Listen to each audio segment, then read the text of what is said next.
from the love of liberty, in the fires of hope and prayer, with boundless faith in our destiny, we solemnly declare.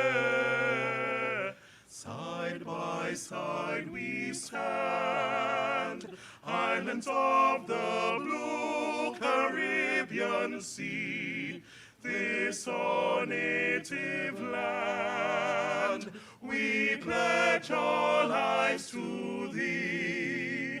Here every creed and race find an equal place, and may God bless our nation. Here every creed and race find an equal place, and may God bless our nation.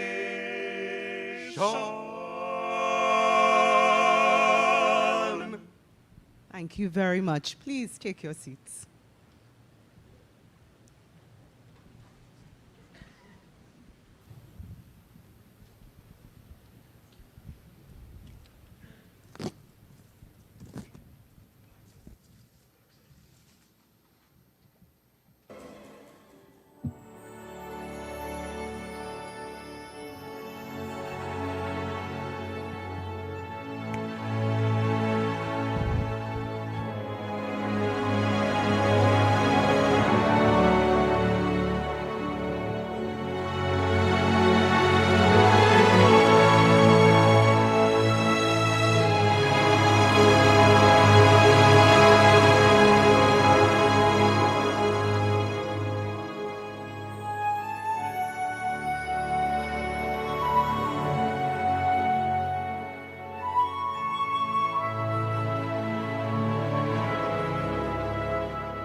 Good evening, ladies, gentlemen, students.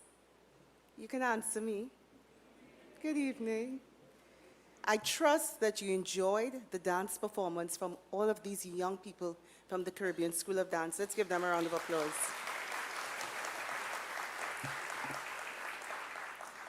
On behalf of the Governor, Board of Directors, management and staff of the Central Bank, it is my privilege and honor to welcome you to the 34th Dr. Eric Williams Memorial Lecture, our first since the pandemic. My name is Nicole Crooks, and I am the Senior Manager of Human Resources, Industrial and External Relations at the bank, perhaps with the longest title.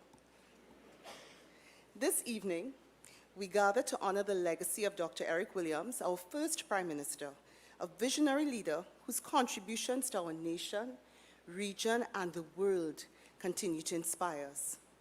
We are truly honored by the presence of Dr.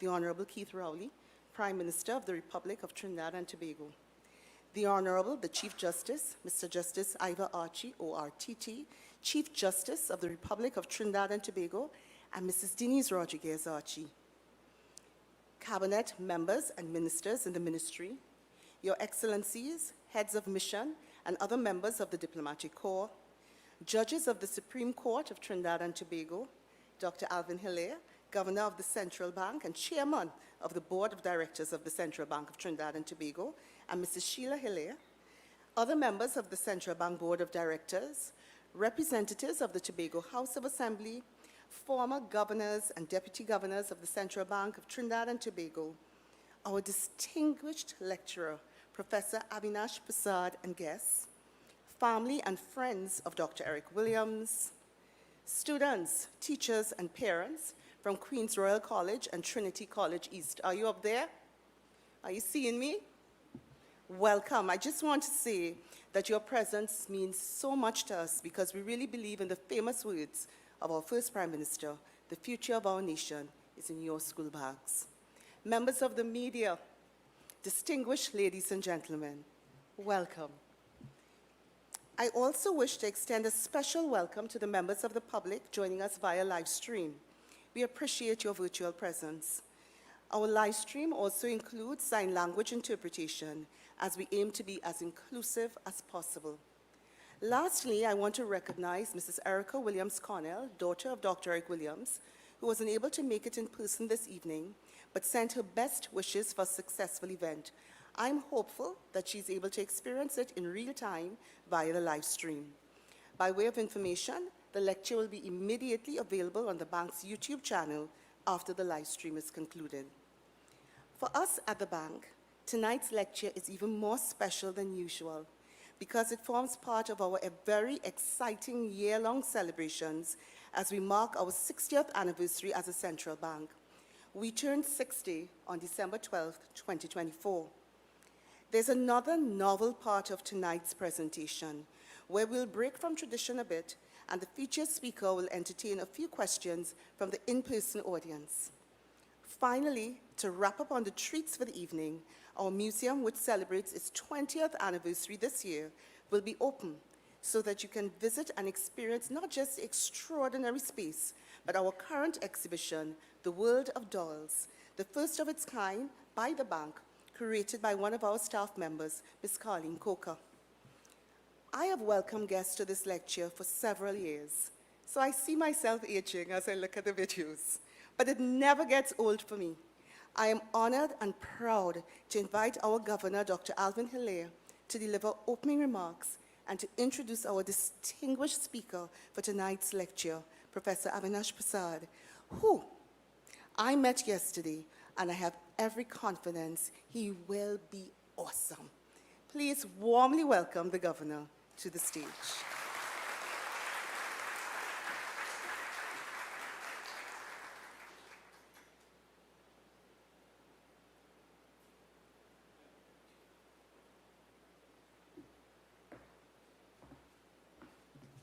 Thank you very much, Nicole. Before I say anything, let me just give a word of thanks, appreciation to our staff and all those who are behind this wonderful backdrop and this.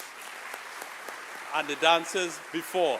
I mean, it was a powerful and awesome start, and as usual, they showed me nothing before, and I was just as surprised and awed as everyone else. So thank you to my great staff. So good evening.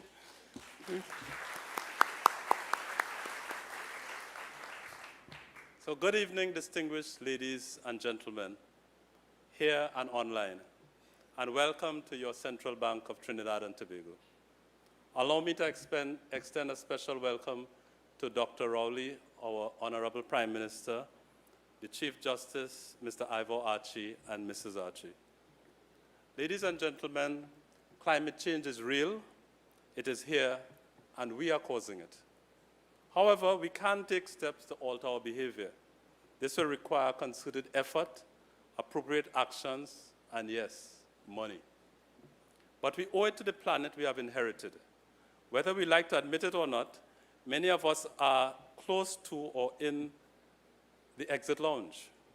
We owe it, therefore, not only to ourselves, but to our children, our students listening in this evening, and their children to pass on a sustainable world. This evening's event is the 34th in our Dr. Eric Williams Memorial Lecture Series. This is our first lecture, as Nicole said, since the pandemic, and is being held in the Central Bank of Trinidad and Tobago's 60th anniversary year. Happy birthday to us. At the Central Bank, we have initiated some tangible actions to address and bring domestic attention to climate change. The bank is currently measuring our carbon footprint and taking steps to recycle and economize on energy consumption.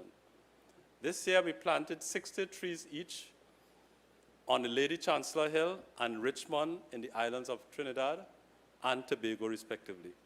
Since last year, we invested part of our international reserves in World Bank sustainability bonds. On the supervisory side, we are taking an active role in the Network for Greening the Financial Sector, which is an international organization of financial institutions collaborating to promote best standards for a sustainable world. It is very clear that the Caribbean is at grave and imminent risk from the march of climate change. This evening's lecture is entitled, Addressing Climate Change in the Caribbean Will Cost a Lot of Money. Who pays? To be delivered by Professor Avinash Persaud. A dual national of Barbados and the United Kingdom, Professor Persaud has over 3 decades of experience in development finance, public policy, and academia. His work has been instrumental in shaping the international financial reform agenda, particularly in the area of climate change financing. Currently, Professor Persaud serves as the special advisor on climate change to the president of the Inter-American Development Bank. Prior to this appointment in January 2024, he was special climate envoy to the Prime Minister of Barbados. He is a member of the high-level expert group on climate finance of the UN Climate Change Conference, commonly called COP, so COP 26, 27, and 28 presidencies, and a member of the Independent Expert Group on Debt, Nature, and Climate, established by the governments of Colombia, France, and Kenya. He previously served as chairman of CARICOM's Commission on the Economy. Professor Persaud has held senior positions in both the public and private sectors, including as chairman of Intelligence Capital Limited, a financial advisory firm, and as a member of the UN Commission on Financial Reform. His work has been recognized with numerous awards, including the prestigious Jacques de la Rosière Award in Global Finance. The professor's academic contributions are equally impressive. He is Emeritus Professor of Business at Gresham College in the United Kingdom, with a prolific body of research that brings out the links between financial markets and environmental sustainability. We at the Central Bank are delighted and very excited that Professor Persaud accepted our invitation to deliver this important lecture. Please join me in warmly welcoming Professor Avinash Persaud to the stage.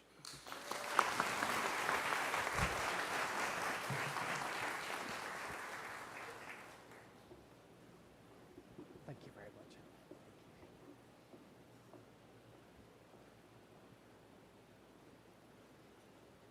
the Honourable Keith Rowley, Prime Minister of the Republic of Trinidad and Tobago, the Honourable Chief Justice, Mr. Justice Ivor Archie, ORTT, Chief Justice of the Republic of Trinidad and Tobago, and Ms. Denise Rodriguez Archie. Good evening. I'm even older than I look. And so I've been very fortunate in my life to have presented in the Golden Room at the Banque de France, in the Pink Room in the Bank of England, at the Federal Reserve and the Bank of Italy, but never have I seen such a beautiful presentation as here at the Central Bank of Trinidad and Tobago.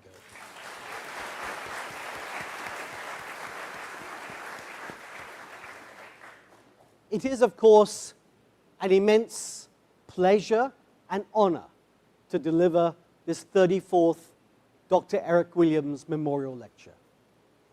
A father of the nation, the philosopher king, the creator of so many abiding institutions. It's an honor to give a lecture in his memory. And it is a special honor to do so in a way where I can share with you the celebration of the Central Bank of Trinidad and Tobago's 60th anniversary. You know, from afar, and I don't know whether it's different here in Trinidad, but from afar, Trinidad politics always seems quite ripe. But despite that, or maybe because of that, the economy has been surprisingly strong and stable over the decades. And a part of that we must owe to the stability of the Central Bank of Trinidad and Tobago. And so I celebrate their anniversary today. It's also very special for me to be here because of my deep and personal connection with Trinidad and Tobago. I am a proud West Indian. I am the product of a Trinidadian mother, of Trinidadian family, of dearest Trinidadian friends, and it is a great pleasure, therefore, to be here at home speaking to you. Indeed, I always remember, you know, when you've been touched by Trinidad and Tobago, you realize it's not a place, it is a state of being. I remember studying in London with my Caribbean friends, Jamaicans, Trinis, Lucians, Bajans, and wherever, whenever we saw somebody, anybody, could have been the tallest, palest Scandinavian, turning something ordinary, some challenge, into something of beauty and joy. We Bajans and Jamaicans and Lucians would look at each other and say, that's their inner Trini coming out. Trinidad and Tobago, the original home of the Power Blackout Fete. Today, I would like, if you may, dedicate this lecture to some Trinidadians we have lost this year. My mother, Lakshmi Persaud, before she married Lakshmi Sitaram, born in Tunapuna. We lost her this year. She won the Chiconia Gold Award for her trailblazing as a Trinidadian female author some 40 years ago. Today, you can't go to an international literary festival without Trinidadians monopolizing, Trinidadian women monopolizing these awards and literature and talent and sales. But she began it and helped to begin it some 40 years ago. And as we're in the presence of the Honourable Prime Minister, I should also say her profession was as a geologist and a geographer before she became an author. There's a second career to come. And also I want to remember and dedicate this lecture to my dearest cousin, Vaid Sitaram, the gentlest of men who left us far too soon. Now that the lights have dimmed we're amongst friends. I'm going to take us on a journey. Not the easiest of journey. There's no point you wasting your Friday night coming here for me to tell you what you already know. So let us go on a journey and deal with some troublesome trade-offs, some difficult issues. Climate. And sitting here, a country which is a major hydrocarbons producer. Climate. I've spent some time as a climate negotiator for developing countries, representing the Latin American and Caribbean group. And often I would note that we would have within our flanks people I call the kamikazes. The kamikazes are those who are concerned to be able to be seen to be saying the righteous thing. They would rather be seen to be saying the righteous thing than actually move the negotiations along. Like kamikazes, they're longing for one last glorious death. The problem is, we don't have time for that. Climate change is upon us. Climate change is challenging us today. The world will be a very different place for our children, be a very different place for ourselves in 20, 30 years from now. There are going to be a lot of numbers in this presentation. We are at the central bank. But numbers are so powerful and influential because they always appear innocent when many are quite guilty. Every good story needs a compelling number. And so it's important to know whether you're dealing with the innocent numbers or the guilty ones. Sanity is not statistical. I wish I'd penned that line myself. It comes from a beguiling comment of Winston in George Orwell's 1984. Sanity is not statistical. So, let's begin. Sitting amongst developed country climate negotiators, they like to point at a table of current emissions, greenhouse gas emissions, the greenhouse gases that have caused the global warming. And at the top of this table, pole position, some 2 or 3 times more than number 2 today, is China. Number 2 is America. Jumping into 3rd place recently is India. And whilst the usual suspects of Japan and Germany and Britain and France and Canada are also on this list, so too moving up are Indonesia, Brazil, Mexico, South Africa. Developing countries now represent 63% of all greenhouse gas emissions. 63%. There is no longer any pathway for addressing the planet safety without developing countries playing a critical role. That is one truth. But there's another. Global warming is not caused by today's emissions. The reason why greenhouse gas emissions are so troublesome is when the greenhouse gases go up in the atmosphere, they stay there for 1,000 years.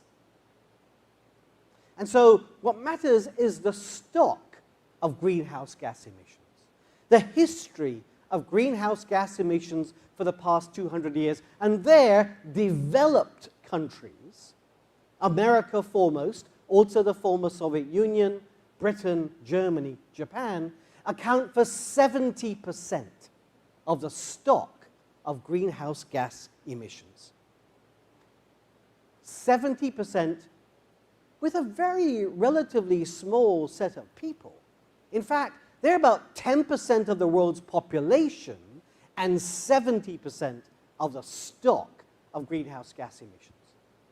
Indeed, if you were to take a country's historic stock of greenhouse gas emissions and divide it by its population to get some proportionality of its size, then the stock of greenhouse gas emissions per head in America is 13 times that in China.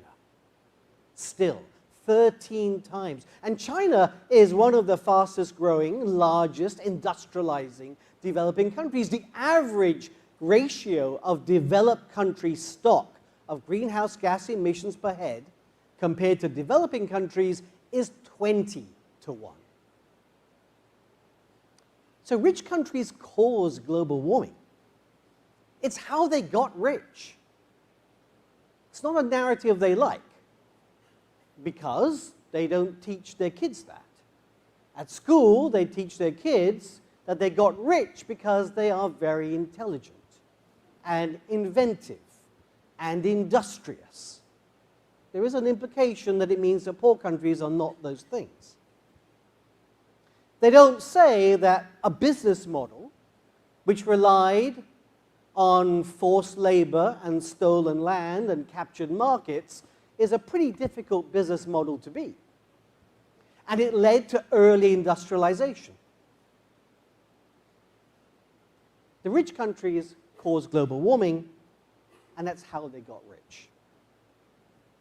And now, having consumed about 2/3 of the cake, the planet has a certain fixed amount of carbon, a carbon budget, call it the cake. And we've lost about 85% of that cake already. And having scoffed that cake, they're now saying, looking at what's left and saying, ooh, we all need to cut back now. And the problem is, if we all cut back now at the same extent, we would bake in inequality. We would bake in the differences in income and wealth that we see today. If imagine those dark satanic mills had to have a cap on emissions, we'd be in a very different world today.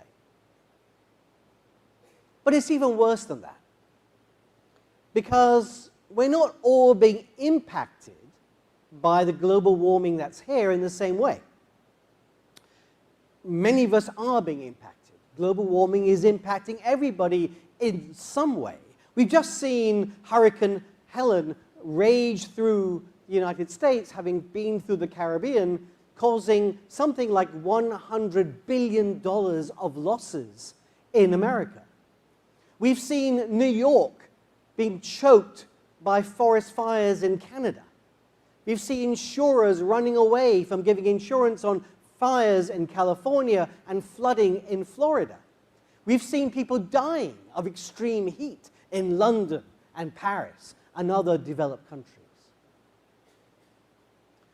But the cost of current global warming is 5 times greater between the tropics of Cancer and Capricorn, 15 degrees away from the equator, 5 times greater than elsewhere.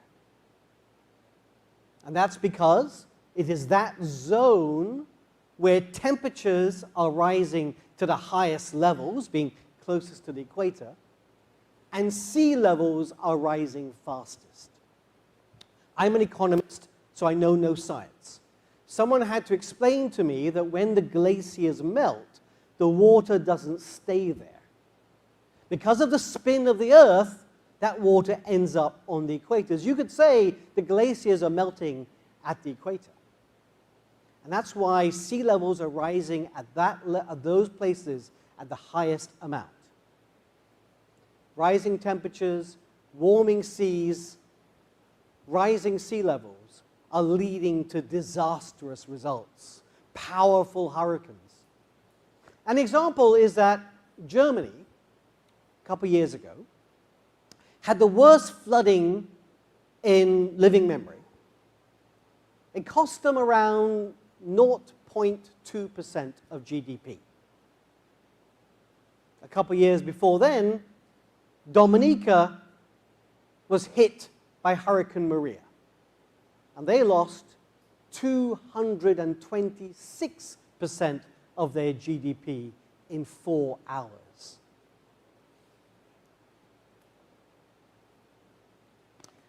So the moral, ethical case for developed countries cutting back their emissions, not just slowing the growth, cutting back their emissions dramatically per head, for developed countries contributing to the cost of building resilience in developing countries, and contributing to the loss and damage of climate, the moral and ethical case is unimpeachable. But here we are at the 34th lecture in memory of Dr. Eric Williams, author of Capitalism and Slavery, slayer of the idea that the inventors of the world's most pernicious, obscene institution gave it up voluntarily because they had a come-to-Jesus moment. And so whilst we must make the moral case, we must articulate it, we should not expect that to drive change. Today, when developing countries point to the stock of emissions, the emissions per head, the costs of global warming, developed countries say, but look, we're slowing our emissions. We have emission controls and caps and taxes, and you don't. You should be doing more, they say. Both sides pointing fingers at each other whilst the planet burns. Kurt Vonnegut said that this is going to be the only civilization that didn't save itself because of a cost-benefit analysis. I think he got it wrong. This is the only civilization that won't save itself because it thinks, everyone believes, the other guy should do it. That's the world we're in today. Now, it would be wrong to think that people in developed countries, especially the people and the public, as well as ministers and governments, don't understand the justice point. They do. They've contributed $100 billion a year to climate finance in developing countries. It is, unfortunately, inadequate to the scale of what's needed. I'm a member of a high-level panel which estimated that developing countries need $2.4 trillion of investment. $2.4 trillion of investment every year in climate mitigation, adaptation, and loss and damage. $2.4 trillion. And they have got up to $100 billion after a long time and much pleading. 2.4 trillion. It would be wrong, too, to assume that they don't want to do more. There is an important realization as a negotiator when we negotiate on the other side to developed countries, we have to recognize their governments, too. And those governments have not been elected to send money and send aid and send development to developing countries. Today, they get elected to deport foreigners, not to fund foreigners. That's the world we're in, and we can't expect that to change just by the power of our moral arguments. We need to be thinking about how we change the public in those countries because they are not divorced from where their public are. We've seen elections recently in Germany and elsewhere where climate deniers are gaining greater ground and those who don't wish to be sending any money abroad are getting stronger and stronger. And what this means is developed countries have tended to be pushers of what I call magical illusions. They're trying to fill this void of no money but a big need, and they do so with magical illusions. The first magical illusions, there are three big ones. is carbon credits, voluntary carbon credits. It's a beautiful idea.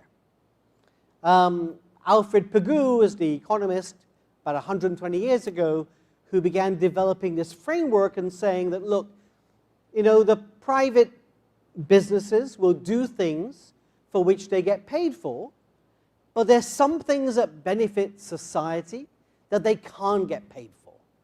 Say they're a public good. It's hard to charge people for a public park when anybody can use it.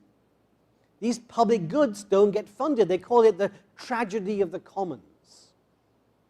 And his solution was you needed taxes for the bads, so we would do less of those, and subsidies for the good things, that we would do more of them. He didn't say we would do it voluntarily, because a lot of economics is about incentives matter. But this notion of voluntary carbon credits is somehow the world will do this voluntarily. That companies will voluntarily decide that they will pay, when they have no reason to, economically or commercially, for someone to have a carbon credit. And because it's voluntary, the price of these carbon credits are nothing. They're about 2% of the price of carbon taxes, 2%. After 20 years, anyone in this space going to a conference, you couldn't have gone to a conference without people talking about carbon credits. Now it's biodiversity credits. And after 20 years, and remember we need $2.4 trillion, the entire carbon credit, voluntary carbon credit market is worth $2 billion. How can it get from 2 to 2.4 trillion? From 2 billion to 2.4 trillion? People say, well, it's because there isn't integrity. It's not about integrity. The problem is it's voluntary. The other magical illusion that we get pushed is insurance. Insurance is very important in many walks of life. We need insurance. We won't have an economy unless we have insurance. Imagine trying to get a mortgage for your home and the people say it's uninsurable. It's going to be hard for the mortgage company to insure that, to give you a mortgage. The problem is, of course, this is an odd situation in climate. This is like your neighbor throwing rocks into your garden and saying, when you complain, why are you not insured? This is victim pays, but only in installments, because it's not reciprocal. The probability of me having a car crash or someone crashing into me is probably around the same. That's why it makes sense for us to be collective in our insurance. But not if I'm always being bashed into by somebody else. I must pay for that. And then climate is uniquely uninsurable. It's a little bit like trying to get insurance for a pre-existing medical condition. Ever tried to do that?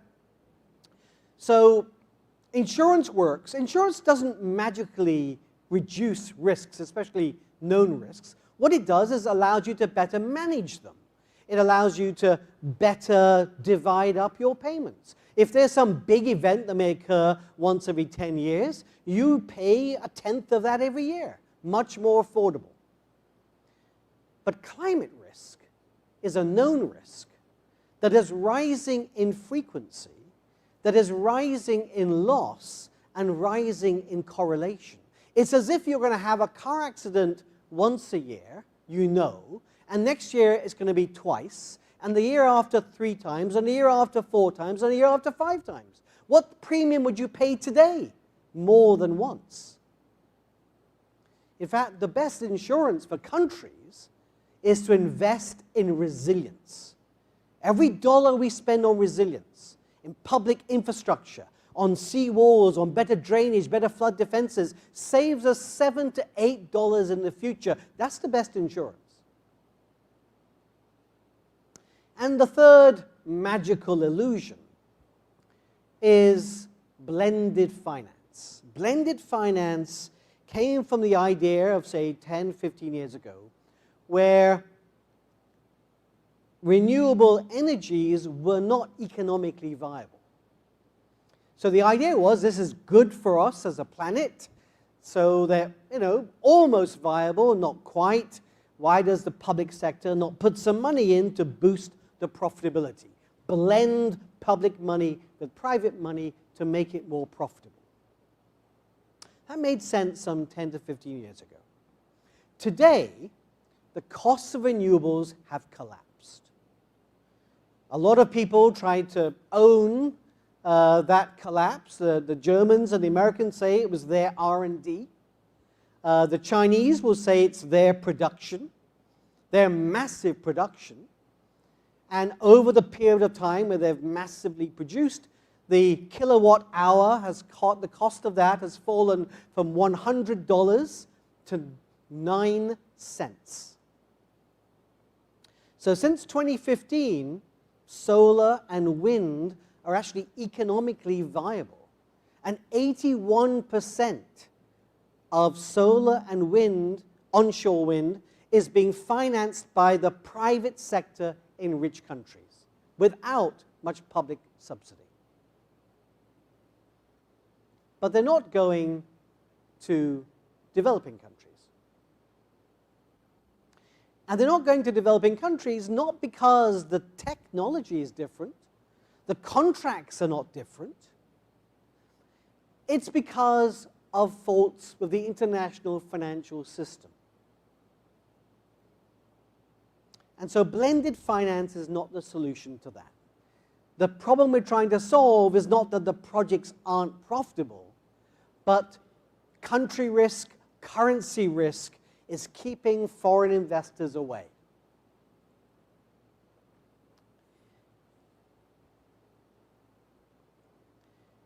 But there is a solution to that. If the fundamental thing is profitable, the technology, the contracts is profitable, but the foreign investor is nervous about the country risk and the currency risk. And that's because we have an international financial system that is not fair. It's not a level playing field. In the international financial system, we have a small number of safe currencies. They've been defined as safe. They aren't necessarily underpinned by strong economies.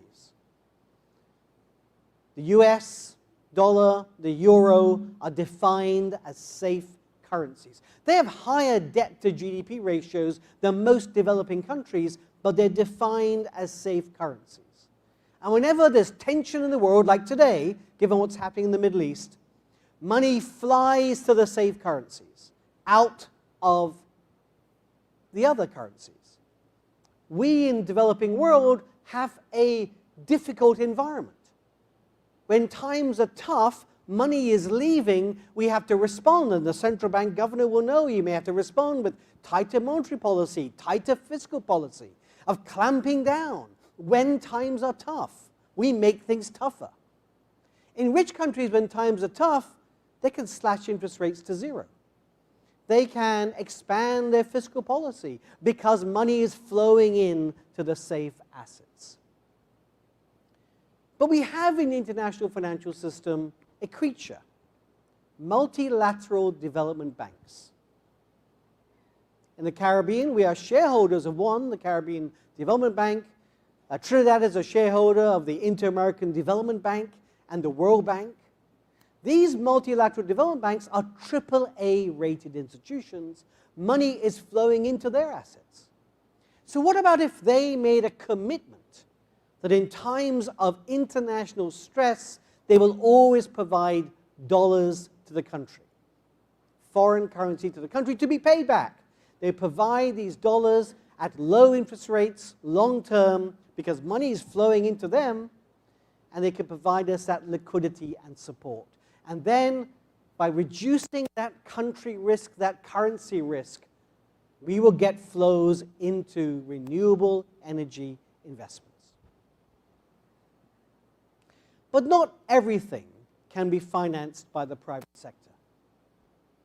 The private sector can do mitigation, because solar farms and wind turbines make money. But seawalls don't make money. Flood drainage systems don't make money. And so governments will have to spend money on fast-forwarding that resilience. But because that resilience saves more money than it costs, remember the ratio. Every dollar we spend on resilience today, we save $7 in the future. If we can borrow long enough and low cost enough, and we bring that resilience forward, then we can afford that debt. Again, we need these multilateral development banks, these AAA-rated institutions to lend to us long-term, not 10-year money, 15-year money, 50-year money, so we get the benefit of the savings. You build a seawall and it stops your city from flooding a couple times a year, the savings are tremendous. These development banks will need to be 3 times bigger to do the kind of lending that's required. But let me end with something that we can't borrow for, the private sector, locally and overseas, will not fund. And that is climate loss and damage. If we had to borrow every time we suffered loss and damage from climate, we would sink under oceans of debt before the sea levels rise up. Loss and damage today in climate, impacting this band of countries around the equator, is around $100 billion per year, rising as we don't mitigate enough and don't adapt enough. We need international resources to flow to countries suffering from loss and damage. Now, when we say that, people say, oh, well, we'll never get an agreement for that. We can never get people to agree to that, even though loss and damage is actually the smaller of a couple things we're paying for. It's not mitigation, it's not adaptation, it's just loss and damage. It's the smallest of the 3 things we have to do. And you know, part of the problem is that ultimately there's an international politics and unwillingness to provide money to others.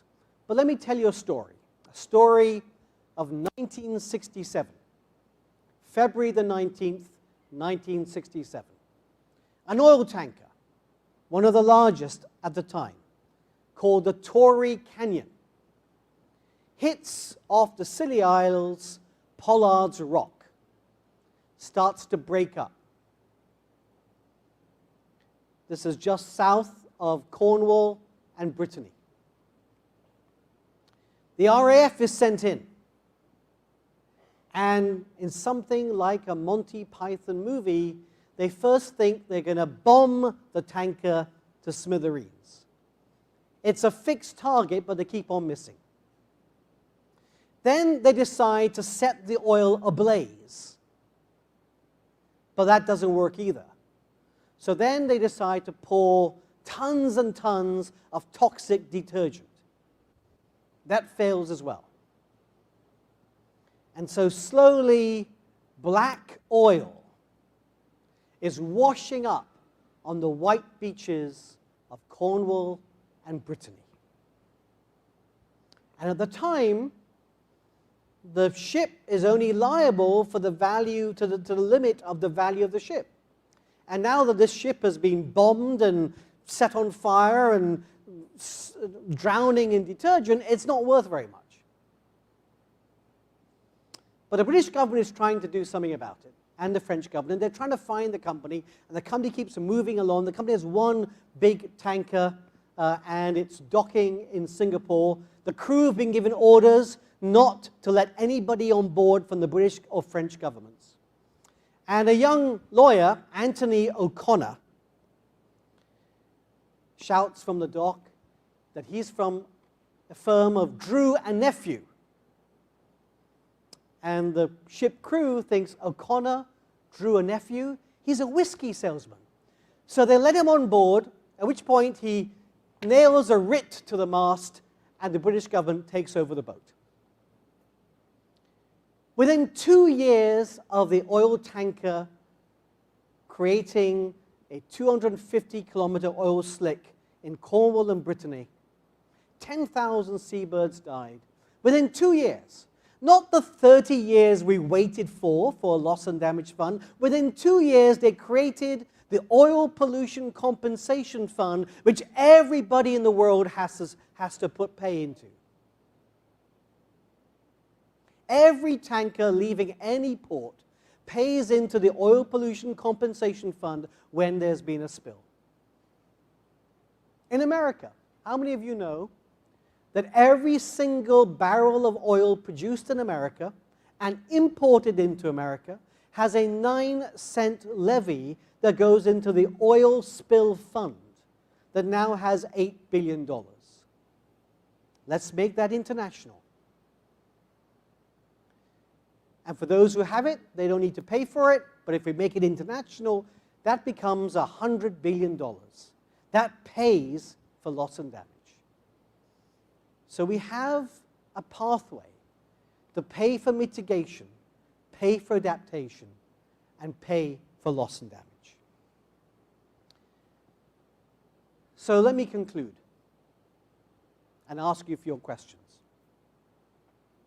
Yes, we in the Caribbean, we're canaries in the mine. We are at the forefront in this war against climate change. We have to invest in adaptation. We have loss and damage. The solution is not to try and find some air for ourselves. We have to fix the mine. And we can fix the mine. We need a global solution to this global problem. There can be no national solutions to a global problem. We need a global solution to a global problem. At the core of it, we have this thing of beauty almost, where the global financial system has at the center, this is a financial system of great iniquity, but it has at its center not-for-profit development banks who are AAA rated, who can borrow cheaper than any of our countries can borrow, and can lend to us at those rates, and lend to us longer term, to guarantee foreign exchange risks, to lend us long term to build adaptation. And yes, it means more debt on the adaptation side, but it's low cost long term, and the savings from bringing forward resilience will more than equal to that debt. And the FX guarantees will bring the private sector in, so that's no debt. And then we need an oil pollution compensation fund for emissions. We need an oil spill fund for emissions to fund loss and damage. It requires the rich countries, who are the shareholders, there's an interesting poetic justice here, the shareholders of these development banks are the rich countries. They have been jealously defending their ownership of these banks. So now they're the principal shareholders. To get to be 3 times bigger, they need to put in about $10 billion per year for 10 years. $10 billion per year for 10 years will save the planet. $10 billion for 10 years. America has a share of about 16%, so that's about 1.6 billion per year. 1.6 billion. That is a third of what they send to Israel every year. That is 1/10 of what they've sent to the Ukraine. That spent every year for 10 years saves the planet. And so, this is doable. This is possible. We don't need to be a kamikaze. We can save our planet by making saving the planet not a burden on development, but a source of development, of cheap and low-cost financing and investment and the building of resilience and the international funding of loss and damage. So help me try and persuade our developed country friends and governments that this is a path for us to take. Thank you very much indeed.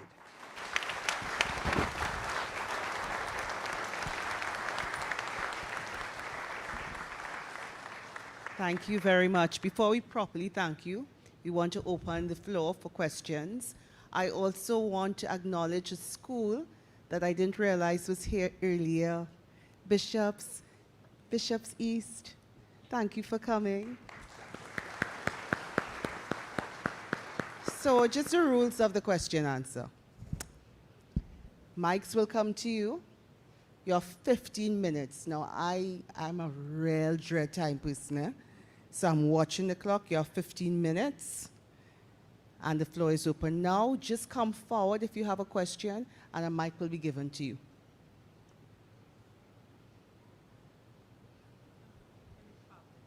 Balcony, there's a mic there. Go right ahead.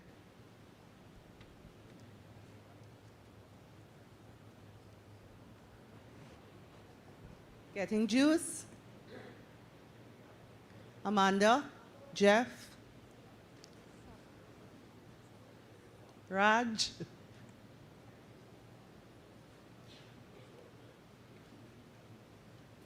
Not getting any juice? Nope. I could try to, okay, I think I'm getting something, right. Well, thank you, Doctor, for the presentation lecture. It was very, very informative. Very grateful for your being here. The question was, you know, as you were speaking to the different forms of climate adaptation that we can invest in, you know, and you spoke to things like seawalls and this type of different infrastructure, you know, I just wondered if you could speak briefly, because I heard you not mention it, but you mentioned a suite of things, but there's something that is growing. I guess it is in the eco-biodiversity space, but it is a form of infrastructure as well that yields the same kind of benefits, whether it's water, whether it's flood reduction, things like that. So I was just wondering if you could speak at all to green infrastructure as, you know, one of those avenues, along with the likes of the hard infrastructure. Great. So let me zoom out, and then come back in. So in thinking about all the activities we need to do to respond to climate, the framework I'd like to suggest is to break things down into revenues, savings, and costs. Things that generate a revenue, we need to find ways of getting our private sector involved in that, local and international. Things for which there's no revenue but there's savings, the government can borrow cheaper than anybody else, and we need to persuade our creditors to lend us extra long-term and low cost for those things.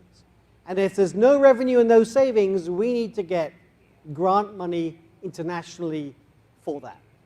On the adaptation side, which is primarily savings, and so we need to borrow for, the creditors, so we could use what's called nature-based solutions, or versus gray-based solutions, concrete-type solutions. And there's much work being done on that.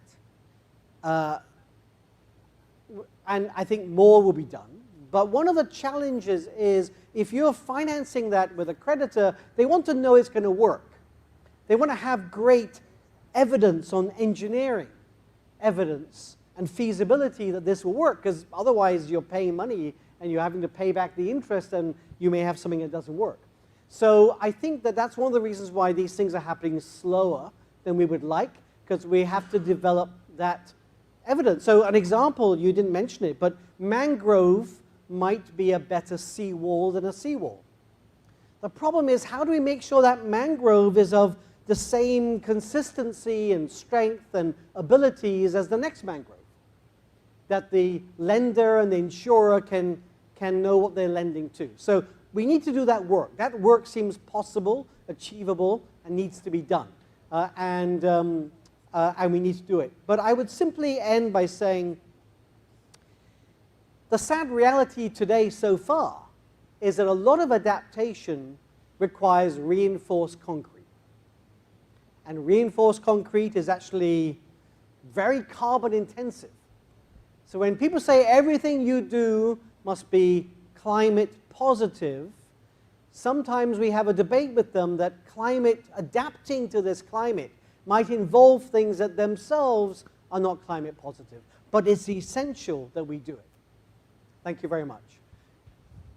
Yeah, if you don't mind, a very small little add-on, but I was just going to ask on that note about green bonds, and from the standpoint of, and these are bonds that, at least I'm referring to examples that have been accomplished, where green infrastructure, as you said, nature-based solutions, there are a number of examples. The bigger countries have done them, Australia, a lot of them. I don't think they've actually been any successful ones like this in Latin America, to my knowledge. But recognizing, for example, a completely barren landscape with immense water running off causes the floods, as well as lack of groundwater feeding rivers and that kind of thing. That they've, of course, same way you could be an engineer for concrete, you can be an engineer for ecosystems. And recognizing that by, for example, putting a forest there, you are capturing that much more water in the ground, feeding the rivers, Sure. preventing the flooding. And then the bond matter would come out of, let's just say if it's a 30 million US, they're able to work out, it could be 100 million in saving, and then you pay over time. And it's Sure. just quite interesting, and I know the bigger countries are doing it, so I was just wondering if, you know, the IDB or if Sure. Look, you know. I mean, things are positive, they will be done. But I think people don't appreciate. You need years of, for example, if you want to build a seawall, you need years of tidal data. You need years of tidal data of how that mangrove is responding. So yes, we need to do more. We need to invest more. But don't believe that because it's not happening, it's because people don't care for it to happen or want for it to happen. A word on green bonds. There has been an explosion of green bonds. Green bonds, blue bonds, different colored bonds. But the point of these bonds is that by defining them as green, we're attracting a new type of investor who's prepared to get a lower rate of return because they're getting green, or they're getting blue, they're getting something else. And so far, those green and blue bonds, they're not delivering that. The yield difference on the green bond is almost the same as a non-green bond. And so really, this is people, it's a little bit of virtue signaling. It's saying I'm green, but it is not delivering a benefit to the country of getting lower cost funding. What we need to do, countries are underinvesting in resilience because it's expensive. We need ways of lowering the cost of resilience. Green bonds would work if a green bond meant it was a couple percentage points of interest cheaper. It's not a 5% bond, it's a 2% bond. But it's not, instead, green bonds are not 5%, they're like 4.93%. And so that's not yet working. Maybe it will later.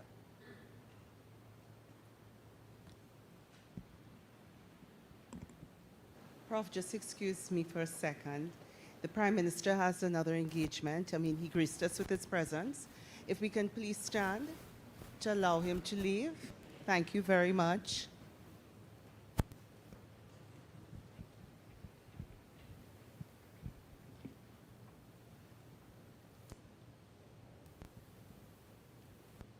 Thank you. So we continue.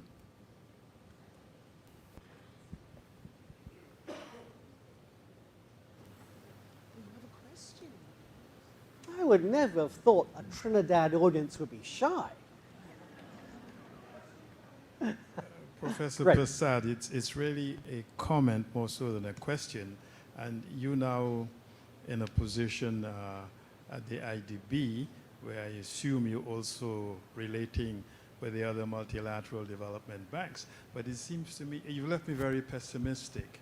You say that the required investment for resilience is the order of 2 trillion plus per year. Even assuming countries have the capacity to make that kind of investment, we're saying that we're going to capitalize the multilateral investment banks $10 billion a year over 10 years. That's only $100 billion of capital. and we want them to lend at low interest rates at 50 years. It doesn't seem to square financially to me. Maybe you're having discussions with shareholders that leave you optimistic, but it leaves me very pessimistic. Yes, so let me nudge these numbers a bit. $2.4 trillion is the total bill, but that includes mitigation, which is actually even bigger than adaptation, and it includes loss and damage. 2.4 trillion is what developing countries need per year for everything on climate. Adaptation is about $300 billion per year. If we get $100 billion of new capital, the banks will be able to lend, especially if they use that capital to guarantee portfolios of loans on adaptation, they could lend up to $1.5 to $2 trillion more than they currently lend.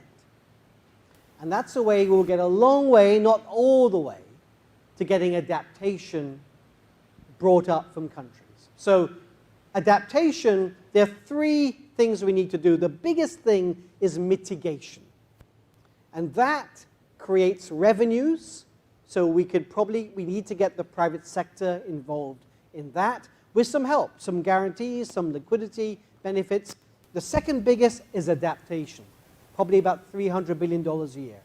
The third, the smallest, but the hardest to finance is loss and damage, which is $100 billion. So it's that the MDBs have to lend to that $300 billion per year slot on adaptation. And $100 billion of new capital can allow them to lend about $1.5 trillion a total over 10 years. That's about half of our adaptation need. Getting to half of our adaptation need is a lot better than where we are today, where we're probably a few percent.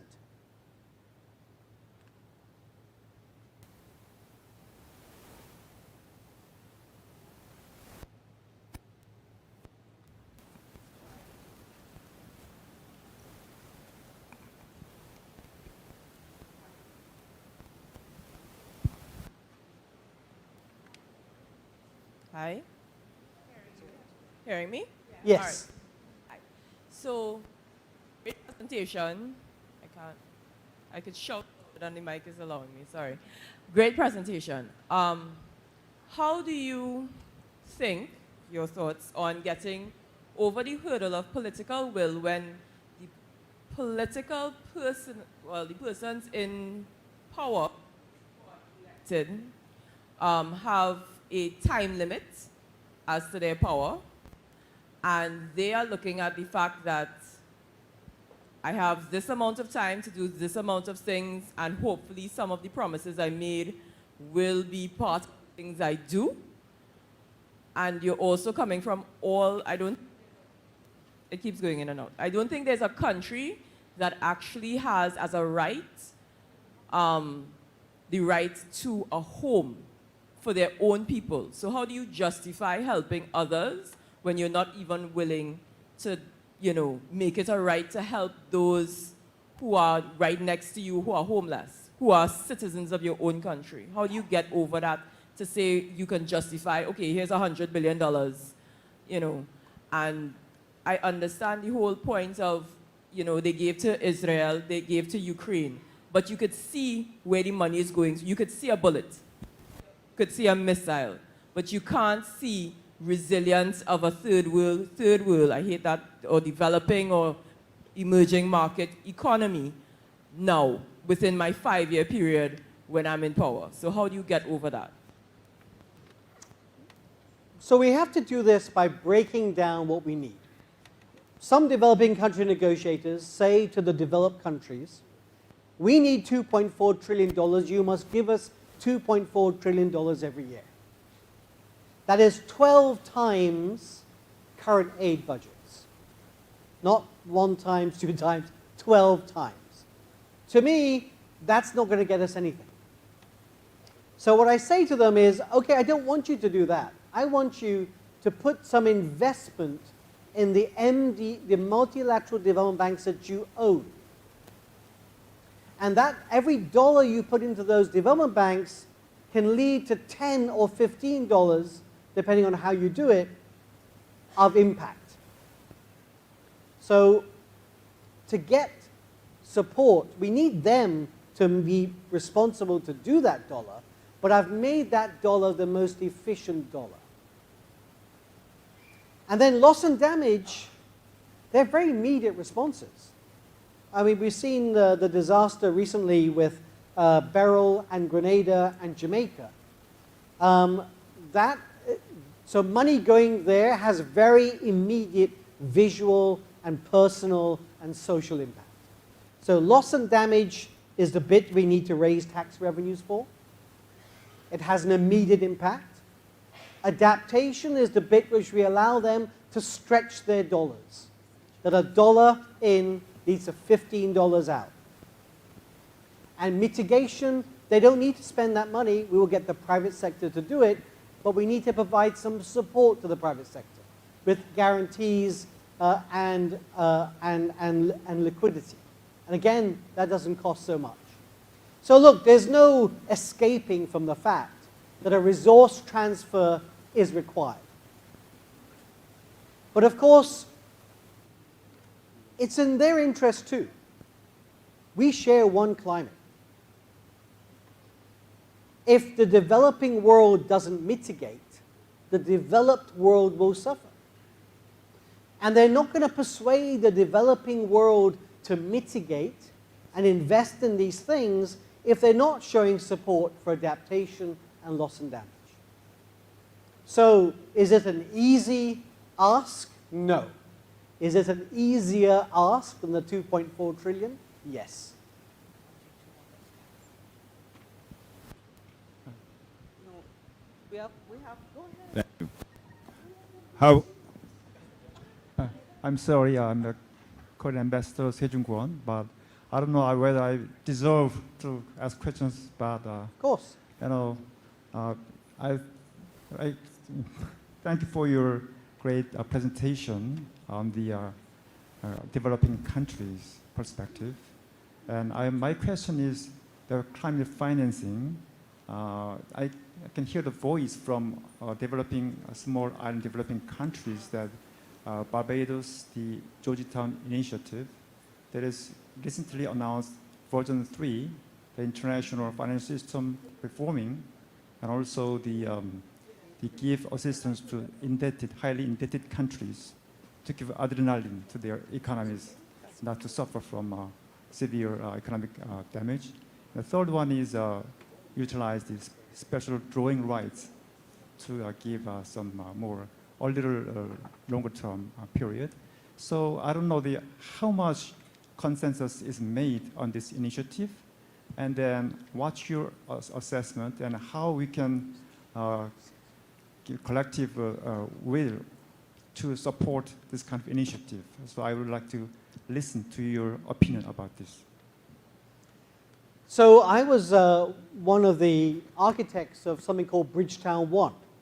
We are now on Bridgetown 3, and I've not been involved in Bridgetown 3.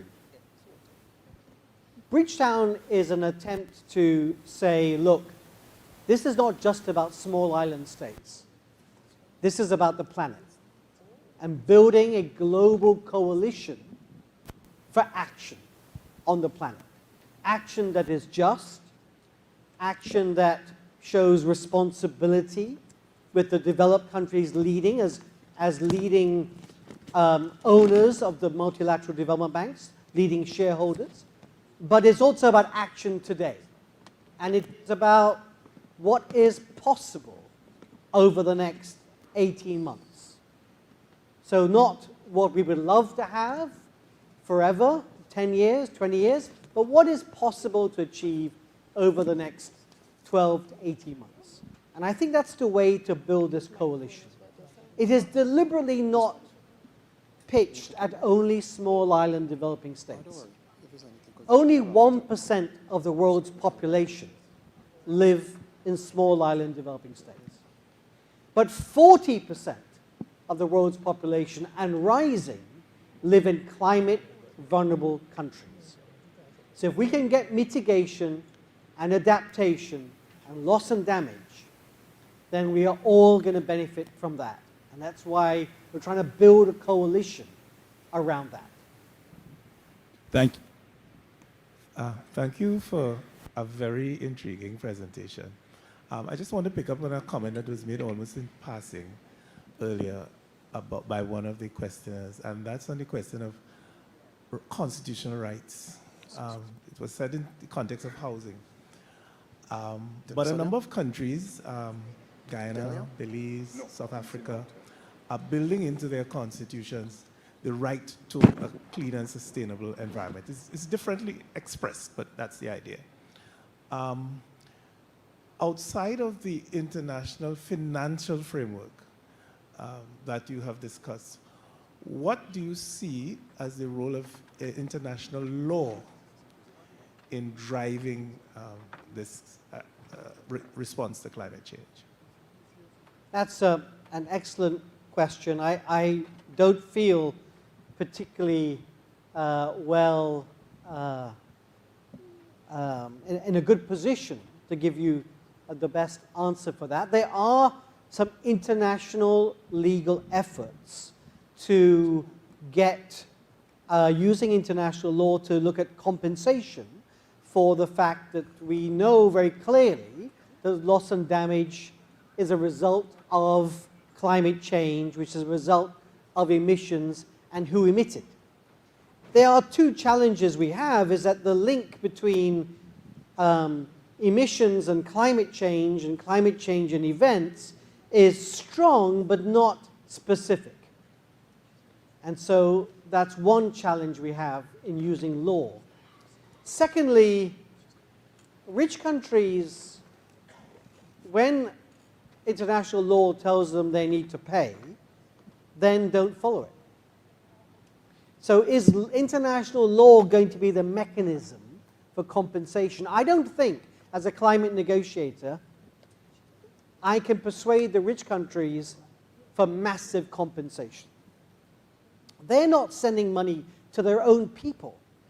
They're cutting pensions. They're cutting Social Security. And they're going to send us lots of money.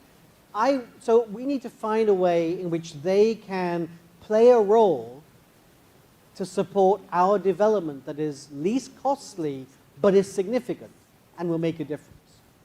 But I want to touch on something which you began with. We are about to go through the biggest economic transformation of multiple generations. Going to a low carbon future, going to renewable energy, is as big as the Industrial Revolution. Now, we could do that in a good way that empowers everybody, that is inclusive, or we could do it in a way that reinforces existing inequalities. It is a once-in-a-generational moment and opportunity. And the way to ensure that we do it in a good way may be through establishing rights. An example is that when we try to do renewable energy, we're told by external consultants that you should auction the renewable energy. You will get the lowest price. You will. But you'll also exclude all the small bidders. Auctions are won by big players. Maybe you could establish a right that every homeowner has a right to rooftop solar. That you cannot be denied by the utility company. You may not have the right to a farm, but you have a right to rooftop solar. And that could begin to change the monopolization of energy, because otherwise we'll end up, and I'm not against markets, but it doesn't seem right to privatize the sun and the wind and to lose the opportunity for an economic transformation, a once-in-a-lifetime opportunity. And rights, and maybe you could help us develop those rights that will ensure that. Thank you. As someone who works in We just have one more question. However, you fight up. I don't know, but one Thank more you. question. Thank you for your thought-provoking and hopefully proactive policy-provoking presentation. Referring to the multilateral development institutions, and since you represent one of them, do you see them having less draconian conditionalities because it's climate change? And secondly, what role do you see the BRICS and their financial institutions emerging playing in this scenario? Thank you. Great question. So the rich countries, the multilateral development banks are really a hangover from World War II. The shareholdings have been enshrined in the powers that be, and they have been jealously protecting that. So, for example, China wanted to increase its shareholdings, but they were told, no, that will upset the order of things. And then some of the multilateral development bank shareholders wanted to make sure that China didn't win all of the contracts. Because China is the world's biggest manufacturer, is often a cheap provider, shall I say, inexpensive provider of procurement stuff. And so if you're China, you're thinking, well, this system isn't right for me. And so you're going to go along and create a new system, the BRICS Bank. I don't think that's good for the world. A fragmentation of the world will make it harder for us to deal with global problems. But if we don't want a fragmentation, we need to make sure these development banks are more inclusive and more representative, and the BRICS feel they're part of these institutions and not as an afterthought.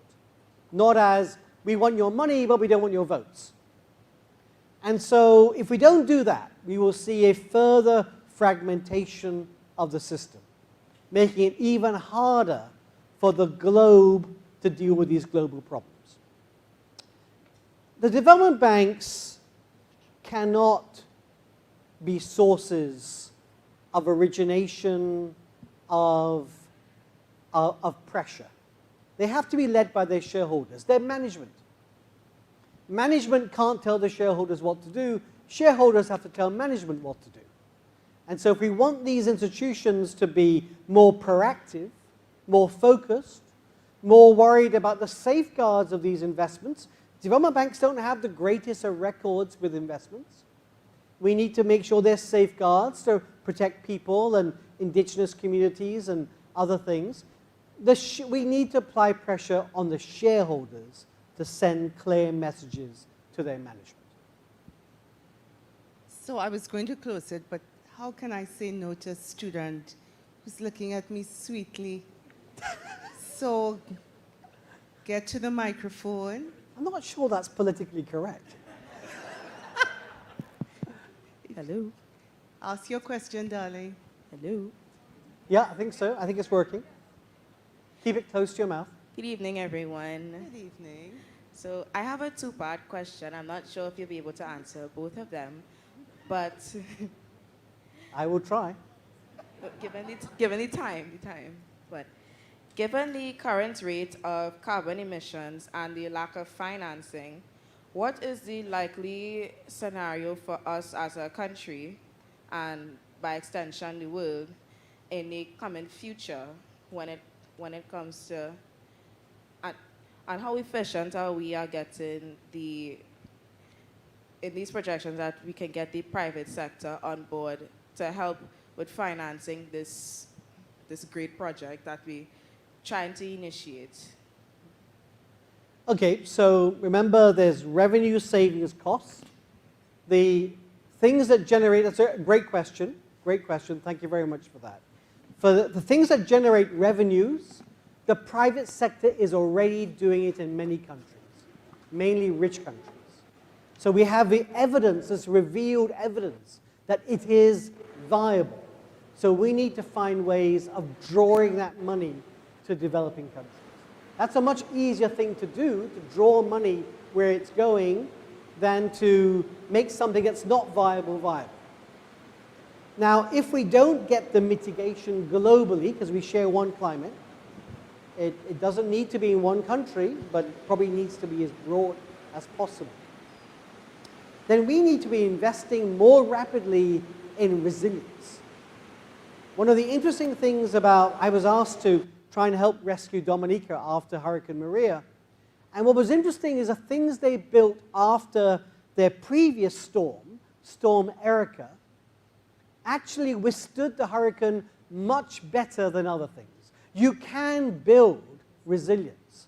You can build and adapt your country. You can waterproof your country for the future. It costs money, and we need to make sure there are these instruments available so we could bring forward that resilience and do it then, do it now. We'd rather not have to do that, but if the world is not mitigating enough, that's what we have to do. And we're already seeing the impact of the climate. Although the scientists say there are these tipping points, and 1.5 degrees is a critical tipping point, with today about 1.2 degrees. That's above the temperatures before the Industrial Revolution, 1.2 degrees above today, 1.5 is a trigger. We're already seeing types of impacts all over the world. And these impacts are different than we thought, leading to different correlations, and are worse than we thought. So we need to be building adaptation as well as accelerating mitigation. Thank you very much for your question. Thank you. Could I have And yes, we're perhaps the giving last question? one of your colleagues the last question. You told me you were a disciplined moderator. Professor Persaud, Please. Thank you for a most eye-opening and high-level insight into this very challenging area. My question relates to the access to renewable technology. So when you categorize or you identify the revenue side of things, what I understand that to mean is that a body of good renewable projects generating revenues in a system which would continue to attract investment and therefore also contribute to the national economy, diversification, growth, etc. But how do we, as developing countries or small economies, get access to that technology without there being some kind of quote-unquote corridor of access created in the systems that you have identified?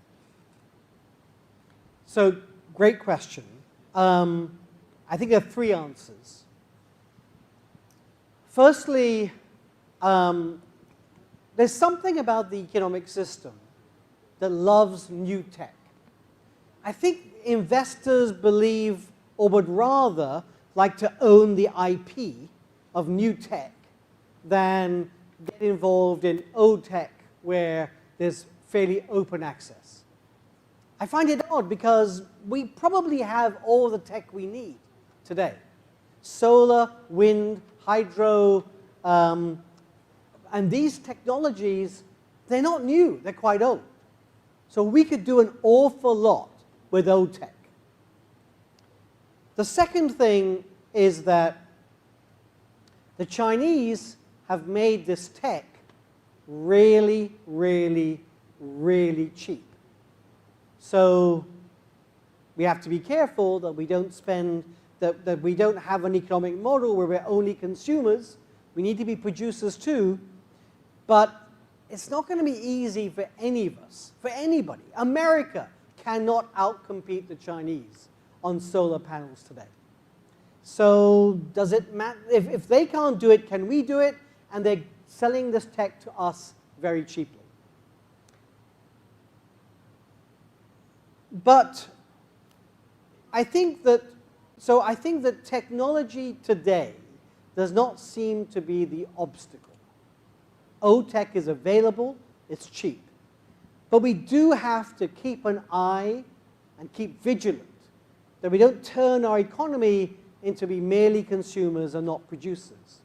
But maybe it's a different thing with the tech. Maybe it's about how we distribute this energy in different places, across small islands, how we extend a network across the seas. Maybe that's the area we could be doing more research and development into. Thank you very much. Thank you, everybody. See the discipline side of me now. Thank you for your enthusiastic response. At this time, I turn over to Christine Nanton-Winter.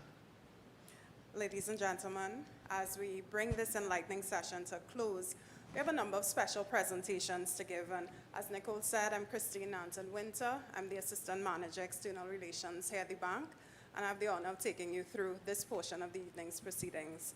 So first, I'll ask Governor Hilaire to join me on stage to give a special presentation to our featured speaker, Professor Avinash Persaud.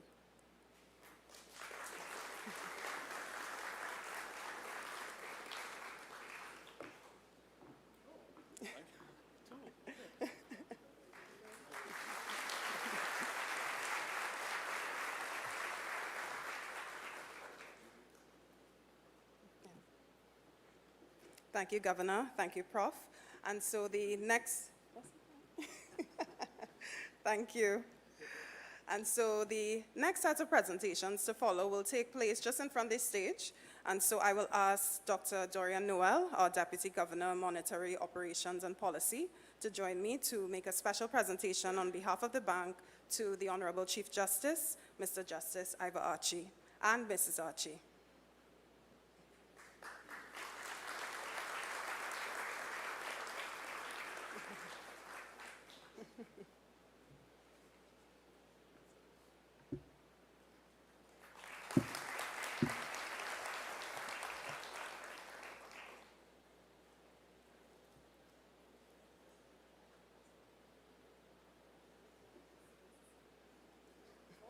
Mrs. Rodriguez Archie. Thank you.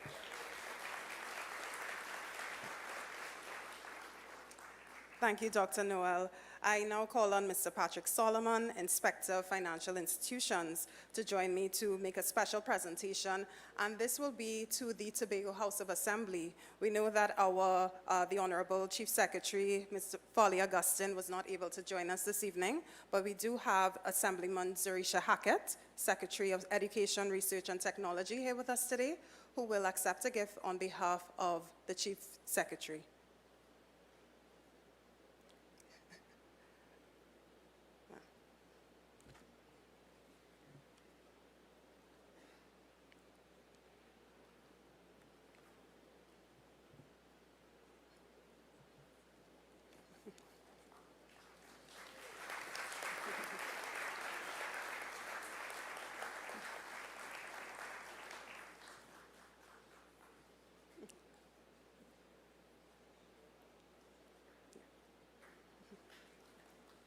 Thank you. And finally, Mrs. Sheila Hilaire, I will invite Mrs. Crooks to give a special presentation to you.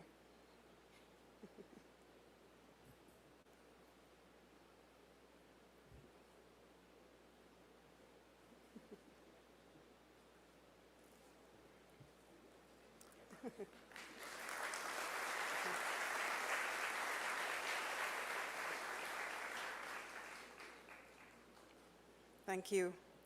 And so on behalf of the Board of Directors and Governor of the bank, I extend a heartfelt gratitude to Professor Persaud for his invaluable contribution to this year's Dr. Eric Williams Memorial Lecture.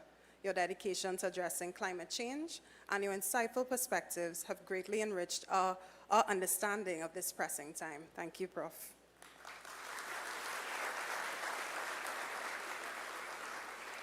And so to all of you, our distinguished guests, thank you for your presence this evening. And in closing, let us carry forward the knowledge and inspiration gained today and continue to work together towards a sustainable and prosperous future for the Caribbean. Thank you.